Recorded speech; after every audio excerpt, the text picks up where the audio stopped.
एक बार की बात है, एक बहुत बड़ा नेता एक छोटे से आश्रम पर गया, क्योंकि उन्होंने पहले से सुन रखा था कि वहां पर एक साधु रहता है जिनके लोग हमेशा तारीफ किया करते हैं।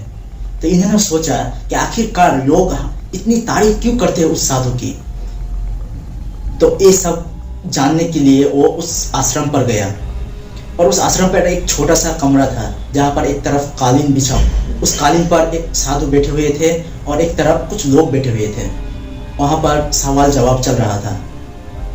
जब ये नेता उस कमरे में गया तो वो अकेला नहीं था, उनके पीछे 4-5 बॉडीगार्ड थे। और उनका एक आदत था कि वो जहाँ पर भी जाता लोग अपनी जगह से खड़े हो जाते, उनके तरफ देखते, उसे सलाम करते, उनकी तारीफ करते और सर झुकाते थे। लेकिन यहाँ पर कुछ भी नहीं हुआ। तो उस नेता को लगा कि ये मेरी बेइज्जती है। तो उस साधु की बात बीच में काटते हुए थोड़ा गुस्से से कहा कि मैं आपसे कुछ कहना चाहता हूँ। तो वो साधु उसकी तरफ देखा और कहा कि अगर आप मुझसे बात करना चाहते हैं तो आपको थोड़ी देर रुकना होगा, क्योंकि मैं एक आदमी की सवाल का जवाब दे रहा हूँ। अभी तक तो ये तमीज से बात कर रहा था, यानी कि आप कहकर बात कर रहा था। अभी तो तरफ पर उतर आया और कहा, तुझे पता है तेरे सामने कौन खड़ा है और तू किससे बात कर रहा है? तो उस साधु ने कहा कि मुझे इससे कुछ भी फर्क नहीं पड़ता कि आप कौन हो। अगर आप चाहते हो कि आपकी सवाल की जवाब दूं तो आपको थोड़ी देर रुकना पड़ेगा, या आप यहाँ पर बैठ सकते हैं। ये बात सुनने के बाद नेता को बहुत गुस्सा आया और वो यहीं पर चीखने चिल्लाने लगा और उससे कहने लगा, क्या तुझे पता है कि मैं तेरे बारे में क्या सोचता हूँ? तो उस साधु ने कहा कि मुझे इससे कुछ भी फर्क नहीं पड़ता कि आप मेरे बारे में क्या सोचते हो।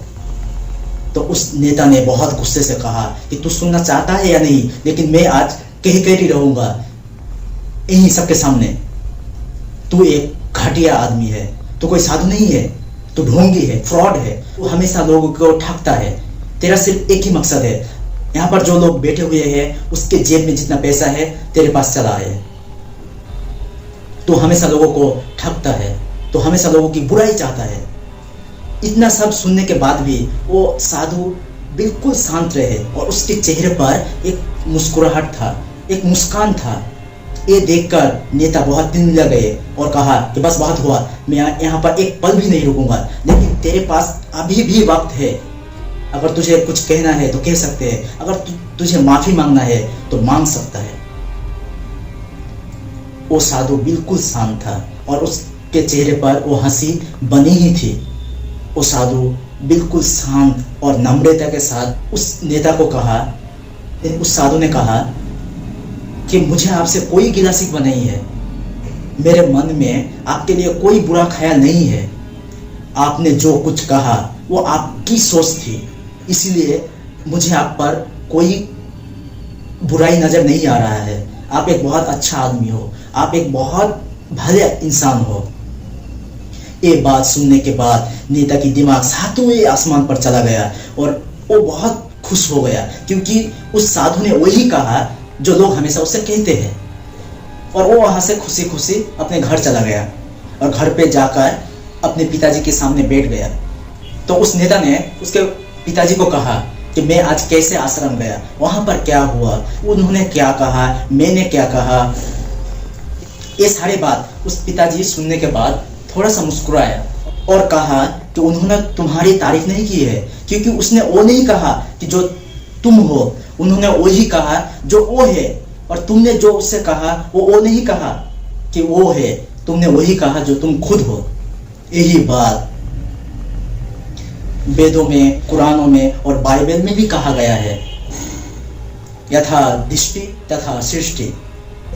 ये दुनिया वैसी नहीं है जैसे ये दुनिया है, ये दुनिया वैसी है जैसे हम दिखते हैं। जिसकी जैसी नजर उसके वैसे ही दुनिया।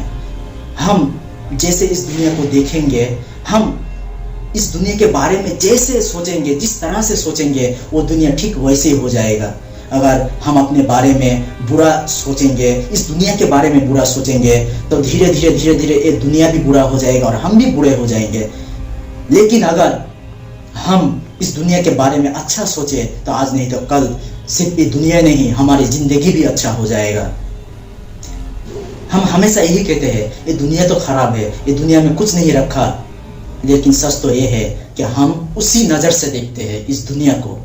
हम अगर बुरे नज़र से दुनिया को देखेंगे तो ये दुनिया भी हमें बुरा ही नज़र आएगा, और अगर हम अच्छे साफ मन से अगर दुनिया को देखेंगे तो ये दुनिया भी बहुत अच्छा लगेगा। क्योंकि अगर हम ब्लैक चश्मा पहनेंगे तो ये दुनिया बहुत काला लगेगा हमें, और अगर हम हरा चश्मा पहने या रेड चश्मा पहने तो जैसे हम चश्मा पहनेंगे वैसे ही दुनिया लगेगा। अगर हम रेड चश्मा पहनेंगे तो दुनिया लाल लगेगा, अगर हम ग्रीन चश्मा पहनेंगे तो हमें ये दुनिया ग्रीन नज़र आएगा।